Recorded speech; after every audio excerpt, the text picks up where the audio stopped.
Hi, I'm April Edrington, and I'm here today in the Belmont Town Hall Auditorium to talk with some folks from the four Mrs. Hemingways.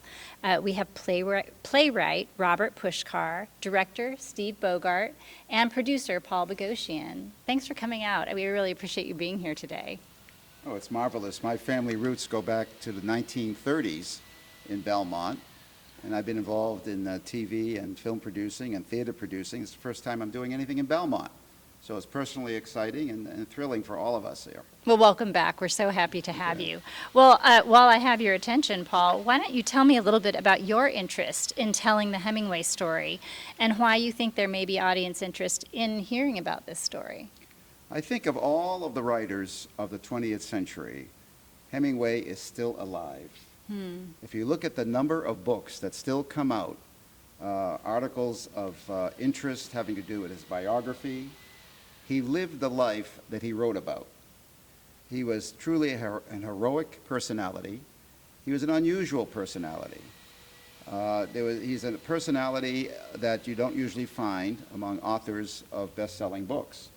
Well, I guess that brings me to you, Robert. I'm so curious with what we've just learned about Hemingway. What inspired you to create a play about his wives? Most people in the United States, if they've been educated in the United States, have read at least one book, The Old Man and the Sea. Middle school, junior high, high school. So there is a name recognition with the author.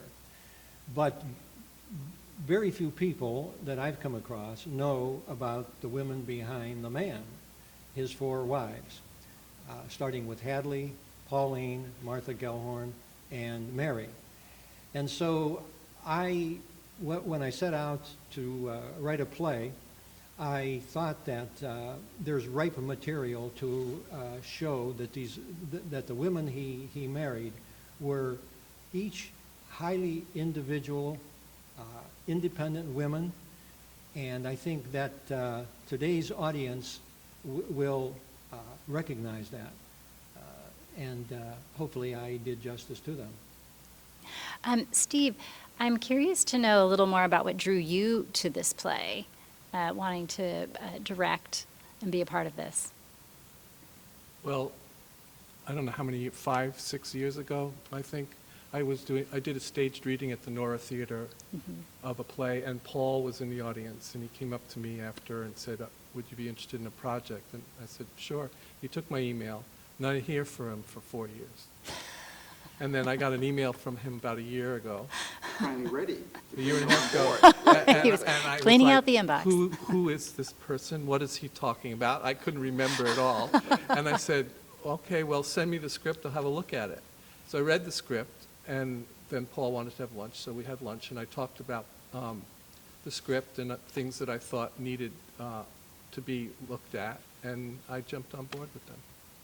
We also had the chance to talk with Ashley Ristine, who's playing the role of Martha Gellhorn in the production. Ashley, I'm curious to know how familiar you were with Hemingway's writing career and his relationship with the wives prior to taking on the role of Martha Gellhorn. I'll be honest, I came into this fresh as a daisy. Fresh as a daisy. For some reason, Hemingway wasn't something that was assigned to me in high school and wasn't actually anything that I read in my downtime. I was reading a lot of scripts in my downtime growing up. What's so interesting, though, is I read a book that was essentially, do you know what a fan fiction is? Absolutely. Yeah, I read a fan fiction about Ernest Hemingway, which I think is really telling about the allure of him and his appeal and his charisma. Well, that's a great comment because it leads me to my next question, which is how do you think 2024 audiences, maybe even women in particular, would relate to your character and the choices that this character makes? Oh, that balance that we negotiate between following our heart, the things that really light our inner fire, while being a part of a relationship. Ideally, she did not always have the freedom with Hemingway, especially being married to him. No, she had the freedom and she explored it, that's for sure, but it was not without some resentment on his part. He wanted her light, her brilliance for himself most of the time. I think he was happy to brag about her. I think he was happy to kind of admire her, especially in those early days. So I think negotiating, that's something women can really, I think, get today, negotiating Yes. our power without intimidating. But it's something that's so silly that we'd have to be concerned about that. But it is, it is something very real that comes up, right? How do we be ourselves and exist within our power and deal with the And not be too much. threat, not be too much? Yeah. Yeah. So Martha interesting. is a lot, and that's why I love her.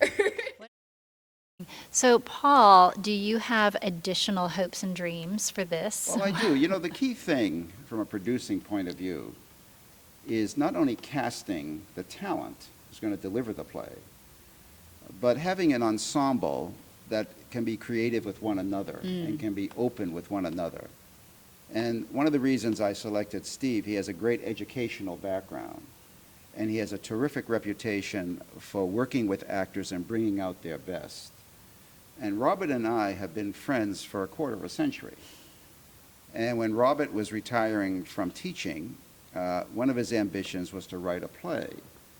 And he used to teach Hemingway. He knew a lot about Hemingway. He's a Hemingway scholar that's Yes. well known across this country.